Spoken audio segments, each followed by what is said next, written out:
Hola, en este post voy a hablar sobre el presencialismo. Esto lo estoy haciendo basado en un texto de Giovanni Sartori, Ingeniería Constitucional Comparada.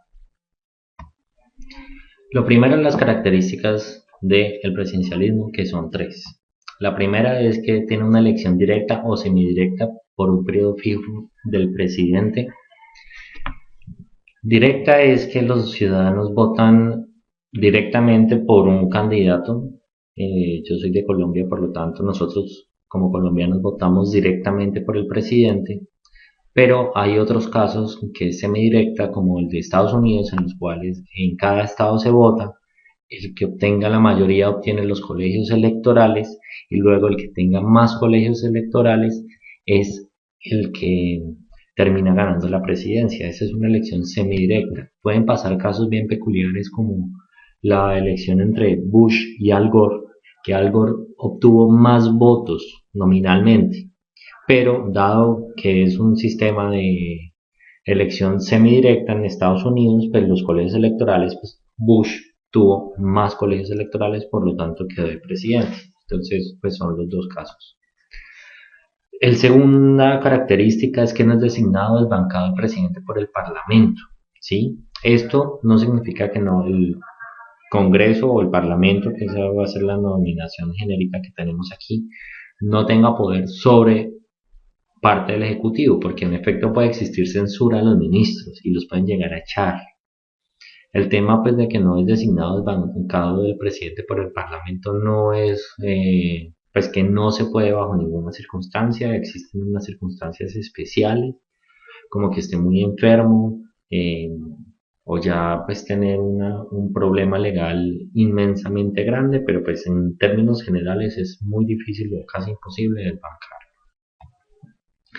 Y la tercera característica es que el presidente dirige el Ejecutivo, es decir, existe una línea clara de la presencia hacia abajo de línea de poder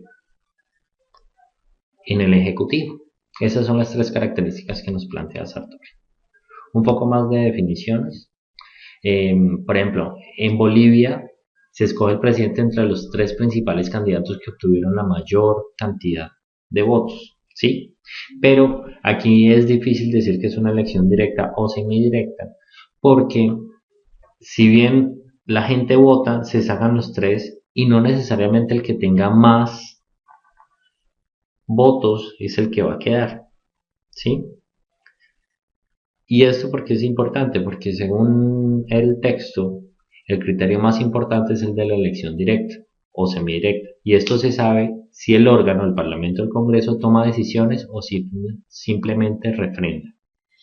En este caso, el Congreso de Bolivia no refrenda.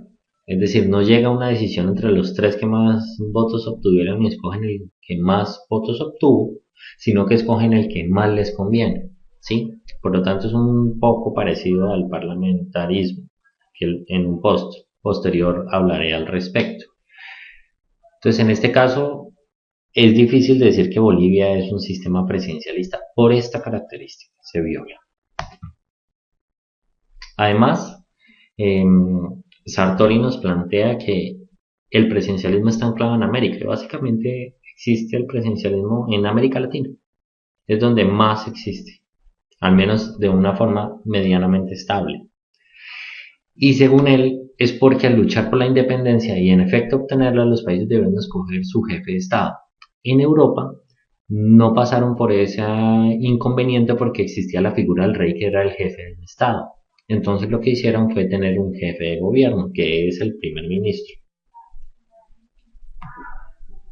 Bueno, explicando un poco, en Estados Unidos, que es la cuna del presidencialismo, ahí es donde se inventa el concepto del presidencialismo, existe una separación de poderes entre el presidente y el Congreso. Una división entre lo que es el Congreso y lo que es el presidente o el ejecutivo. De esto se saca que existe un antagonismo entre instituciones que tienen una naturaleza dividida, que es el Congreso y el presidente, como dije ahorita. Un presidente con minorías en el Congreso, por ejemplo, y aquí viene este antagonismo. Si yo soy presidente y mi partido político en Estados Unidos pues son bipartidistas, tiene minoría, si yo llego a ser apoyado en mis proyectos por la mayoría, que son mi oposición, en este caso actualmente Obama está de presidente y tiene minorías en el Congreso, entonces si la mayoría republicana, porque Obama es demócrata, llega a apoyarlo, va a tener un inconveniente este partido político republicano porque podría darle la ventaja al presidente de tal forma que en las siguientes elecciones presidenciales vuelvan a perder la presidencia. Porque como dije, pues tienen mayoría en el Congreso, pero tienen perdida la presidencia porque lo ganaron los demócratas y podría pasar cosas así por el estilo. Entonces hay un problema de coordinación.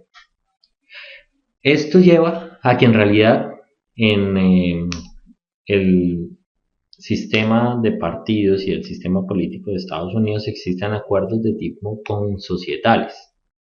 Es decir, que se ponen de acuerdo y básicamente salen de la agenda política. Especialmente en que en política exterior, en Estados Unidos no hay mucha inconveniente en el tema de la política exterior, si bien hay controversias sobre algunas cosas y especialmente en el gobierno de Obama han pasado cuestiones en cuanto a la desmilitarización de territorios en los cuales Estados Unidos está fuera de su territorio, valga la redundancia, entonces en Irak, en Afganistán o en otros territorios se están sacando sus tropas, pero en términos generales no hay mucha controversia al respecto. ¿Por qué se hacen este tipo de acuerdos consocietales? Para evitar la parálisis del sistema, porque el sistema está diseñado para parálisis. Ya vamos a ver un poco más al respecto. La pregunta es cómo hacer para que funcione el sistema presidencialista. Entonces, además de tener estos acuerdos consocietales, son tres cuestiones. Los partidos deben tener una falta de principios ideológicos, los partidos deben ser débiles e indisciplinados y deben estar centrados en asuntos locales, el tema político. Esto lleva, en términos prácticos, a que el presidente puede negociar los votos, y esto lo llama horse trading, con favores. Es decir, con cupos indicativos, con proyectos para las regiones, porque como dijimos está centrado en lo local y ya tienen un acuerdo básico sobre lo que es la política exterior. Entonces lo que les importa realmente negociar es la política local. Y si esto es así, entonces hay un inconveniente grande. Es que el presidente nunca tiene mayoría, no importa que sea demócrata y tenga mayoría en el Congreso demócrata o sea republicano y tenga mayorías en el Congreso republicanas, nunca tiene mayorías, porque cada vez tiene que ir y negociar con los candidatos, con los congresistas. ¿Por qué? Pues porque el partido político nos falta de principios ideológicos, es débil e indisciplinado y la política está centrada en asuntos locales. Es decir, cada persona está interesada básicamente en lo suyo. Obviamente, pues los partidos tienen una sombrilla, pero de hecho se puede leer del texto que los partidos políticos son una débil señal para el voto del ciudadano. Es decir, más o menos tenemos ideología, más o menos sabemos qué queremos en términos generales, pero pues la verdad no funcionan como una cohesión unida, como una bancada. A modo de conclusión, el sistema estadounidense funciona a su manera porque los estadounidenses están decididos a hacerlo funcionar. Es tan sencillo como eso y por lo mismo tan difícil. Porque los estadounidenses tienen una maquinaria constitucional diseñada para la parálisis gubernamental. En términos más prácticos aún, el sistema funciona porque ellos quieren que funcione. Lo mismo pasa en los presidencialismos en términos generales. ¿Por qué? Por la naturaleza dividida que tiene el sistema político. El Congreso va por un lado y si quiere trabar al presidente, tiene las herramientas de trabarlo. Es decir, quieren funcionar, quieren que no exista una parálisis completa, por lo tanto, pues lo plantean así. Tenemos que ayudarnos un poco. América Latina es la otra parte donde hay bastante presidencialismo y últimamente pues un poco más. Entonces, La cuestión es si el problema político es el tipo de gobierno. ¿Por qué se pregunta esto? Pues porque América Latina pasa por grandes periodos de inestabilidad política, dictaduras,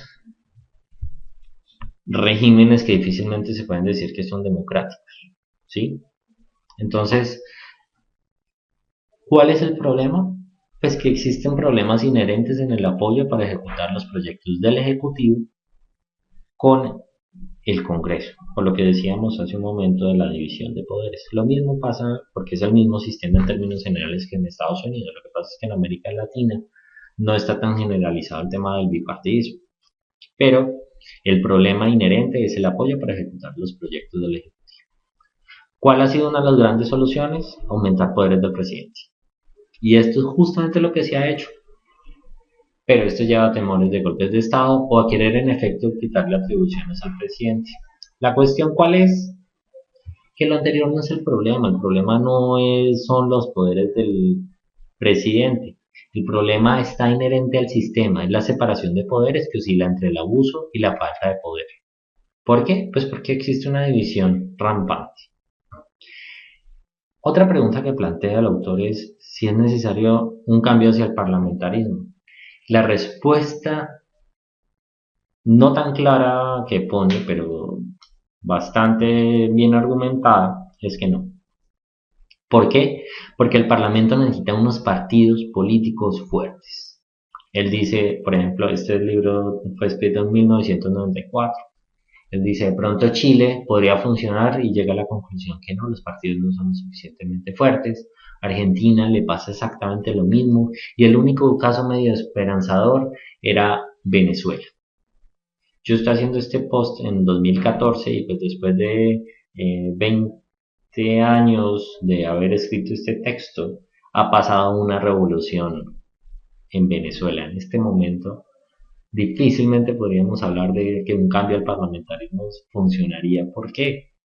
Porque un partido y una visión se ha tomado el poder en Venezuela, el chavismo. Aún hoy, después de que se murió Chávez, Maduro, su delfín, tomó el poder y ganó. Ahí no hay estructura que mantenga el parlamentarismo. Como les dije, más adelante vamos a ver un post al respecto al parlamentarismo y posteriormente uno sobre el semipresidencialismo y ahí ahondaremos más en por qué es difícil decidir que vamos a pasar hacia un parlamentarismo, cuáles son las características para que realmente funcione, porque es que una cosa es cómo es la estructura formal y otra cosa es que tiene que funcionar. Aquí he intentado mencionar las características tanto del presidencialismo como las características para que funcione el presidencialismo. Lo mismo voy a hacer en el siguiente post sobre el parlamentarismo. Muchas gracias.